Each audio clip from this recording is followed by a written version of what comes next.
Well, we're back here at the Hall of History, and today we're starting our look at the Great Depression. Remember, we're looking at the 20s and the 30s really as a group. So this is our first installment with the for the Great Depression. The Great Depression really started as you rolled into the end of the 1920s. The 1920s was a time of boom. Money was flowing. It was good times. It was good times back in that's hence the term the Roaring Twenties. If you get a chance to talk to your grandparents at all, and I'll talk to my parents. Lived during the 30s and they were kids.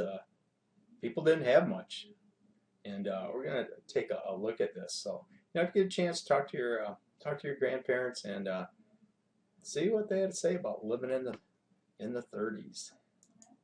The prosperity of the 20s, we had as we've been looking at that, the society really changed. The popular culture, movies, music, stock market was going up. People were enjoying themselves. Nobody really saw the disaster that was coming up. Financial forecasting was not what it is today with the advent of computers and everything. And Wall Street ruled all here. And during the 20s, people were living pretty much footloose and fancy free. Well, there were some signs if anybody bothered to look at them, but not many people wanted to look at them at the time. You had some troubled industries. Textiles. Textiles again were using cotton to make clothes, carpet, that type of thing. All of a sudden, foreign competition started coming in from Japan, India, and China. And if foreign competition came in, prices typically dipped.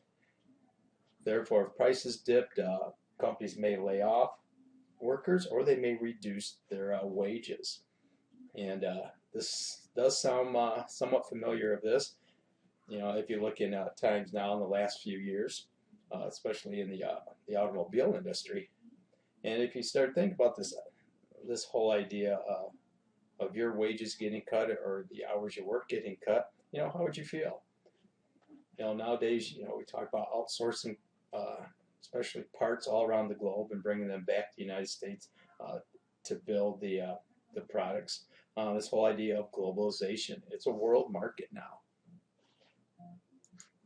The railroads. Before this, the turn of the century, railroads were booming. Everything moved by rail. Now you started having some new modes of transportation. You had shipping going on by ships, with the advent of the Panama Canal, and also now you started having the automobile trucks started getting into the picture a little bit, and so. Many of the railroads, which was one of the biggest industries in the United States, started losing money. Home construction. Kind of interesting. Home construction. This last recession we've went through the last 10 years or so. Home construction slowed, and it's the same thing as the last 10 years. The home construction market fell off. Therefore, people did not, could not work. You think, well, people working in the home construction industry. The furniture industry struggles. Interesting, we'll talk about this a little bit more in class, but Grand Rapids was a hub of the wooden furniture industry. American Seating, Kindle, just to name a couple, were big time players in this. In later years, you get into the 70s and the 80s and the 90s. You probably know somebody that works at Steelcase, and we'll discuss that a little bit in class. Farmers, well, after the war, World War One, the demand after the war, the demand for crops, fell, and therefore prices would fall. The farmers were taking out loans to pay for more land and machinery. Well, if demand falls and prices falls, you probably won't be able to pay your loan off. Well, the government stepped in, and the government bought surplus crops at higher prices and the market rate. It's interesting to note this this happens. This still happens somewhat. Some farmers are paid not to grow crops, just to keep the price of, let's say, wheat higher. And you can read the rest of this. It's kind of interesting. You had to end up, government doesn't produce anything, so they had to raise taxes on food sales to pay for this artificial inflation of food prices that the farmers are making. This kind of stuff still goes on today, and you know, eventually the taxpayer pays for it. You know, every time the government spends $1, it can only come from the taxpayers. The people living on credit, again, look at the last recession. They were piling up huge debts, and all of a sudden your income decreases. You're going to go into bankruptcy.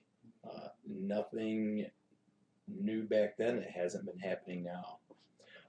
Interesting question. Maybe should put an answer into your notes here somewhere. Why do people fall into credit card debt? You guys are getting to the age in another 3 or 4 years where you'll be inundated with credit card companies asking you to use their credit card and so forth. Some questions you might might think about. Maybe jot a couple notes in your notebook, and we can discuss these in class. Also, during the 20s, you had this what's called this uneven distribution of income, and this whole idea is still around with us today. It's here nearly half the nation's families earned under $1,500 a year, and that was considered the minimum rate for a decent standard of living.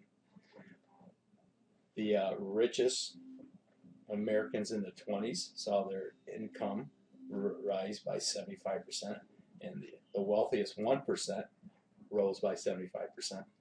And there's this is still bandied about today, that the richest 10% of Americans make most of the money, and it's an ongoing philosophical discussion. Well, because of this gap, many Americans didn't have money to buy the goods that the factories produce. If the factories produce the goods, nobody buys them. The company's going to lose money. They're going to put people out of work.